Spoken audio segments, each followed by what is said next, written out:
Questions for Simon about anything at all that he does? Man at the back. Hello. Yeah, when you're sort of doing the writing of a scene or a radio, how do you sort of imagine the scene sort of playing out? Quite methodically, or do you think, what would be an interesting thing we could do in this methodical process, or more like an abstract sort of fun one? I tend to, kind of embarrassing, I tend to play it out, especially in a play. I do actually play the roles. My wife once, I just started going freelance, my wife actually came home early and caught me playing Doctor Who and his companion in. My computer was in our bedroom, so she came home to find me in the bedroom actually playing Doctor Who, which is slightly embarrassing. She still tells people about it. Apparently, I was playing Ace at the time. Anyway, essential. Were you smashing up your bedroom with a baseball bat? Yes. Yeah. You just what I actually spend an awful lot of time doing is kind of writing something, just putting it down, and then going, oh, that's not very good. I'll try again, and I'll try again. And as you... I was a bit surprised by this, but writing doesn't get any easier. Because the more you know how to do it, and the more experience you've got, the more things you know not to do, or that don't work. So the blank page gets harder and harder each time. Does that mean you take less risk with ideas and themes and scenes, characters, less badges? I think actually what I try and do is do things that are different. So I try not to repeat myself. I try to find different ways to do things. So I did a big Finnish story that had an amazing review. I had a pirate movie had the most amazing review that said, which was one of my favourite things, that the reviewer said he'd really liked a previous book of mine, and the pirate loop was almost a completely different book. And I love the almost.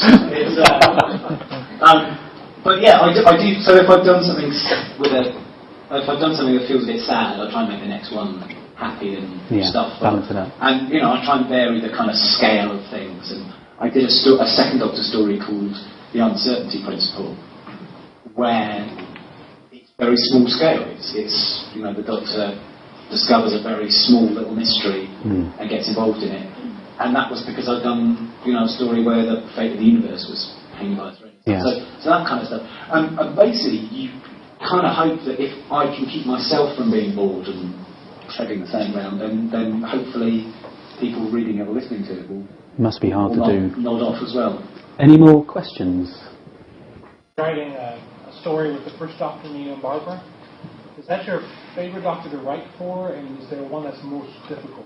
That's a really good question. I've written a lot for the first Doctor, and I don't know why that is. I don't really understand how the commissioning works. I don't quite know why I get chosen for certain things and not other things. That's even when I've pushed the editors into a corner and demanded to know, they have just cried. So I don't quite know what that is, but I've written an awful lot for the first Doctor, and I do really like writing him. I get his voice in my head quite a lot, because he's basically Professor Yaffle from Bagpuss.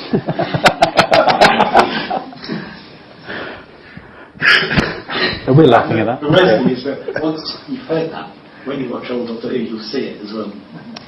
Somebody's got to do a YouTube mashup. Yeah, but the second Doctor I find really difficult because it's all in his mannerisms, not in what he actually says. Most of the Doctors have a distinctive way of speaking, and I don't think Patrick Troughton. I think it's more in what he does and the physicality of it. So I'd avoided doing him for ages and got out of it whenever I could. And then I was commissioned for something and couldn't turn it down. So I watched a lot of DVD. I don't know a lot of ideas. Watch a lot of DVD. I try and, now when I'm writing for an old Doctor, what I try and do is choose a TV story that I can hang it on. So I wrote, there's a series of CDs that's coming out this year, one Doctor per month, and I did the second Doctor one, called Shadow of Death, available in all good. And I based it on the Seeds of Death, which I really like. But I tried not to retell the same story, But I tried to get the same feel of it and try and imagine it. Well, they'd do this bit on location, they'd do this bit in the studio. They'd have a bubble machine, because that's what all the monsters were for that year. So I put a bubble machine monster in it. And then you just try and get it to sound right in your head. But yeah, I actually like that, because I don't often get a choice over which doctors I write. So the fun of it is being told, can you write this doctor, this companion? Oh, we haven't done a historical story for a while, or we haven't done a future story for a while, or I've just done, I probably shouldn't say, but I've just written a Christmas comic strip for Doctor Who Adventures.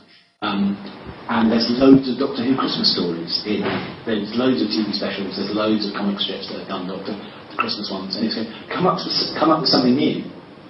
Come up with a Christmassy thing that turns into a monster that hasn't been done.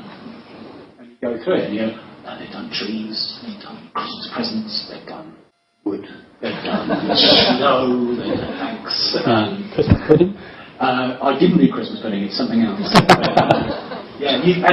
That's kind of the fun of it, really. It's like a parlour game.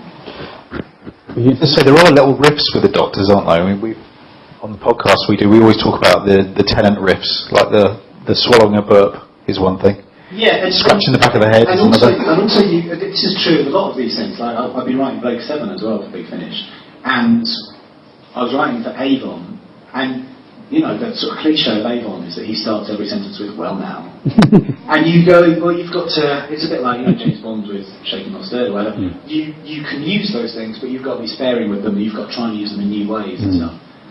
When I wrote The Pirate Loop, I did struggle with how to describe David Tennant on the page, and what mannerisms would I put on the page and stuff.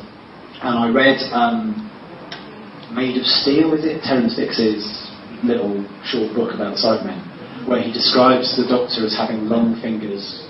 His long fingers moved over the keyboard or whatever. And he calls him a skinny geek.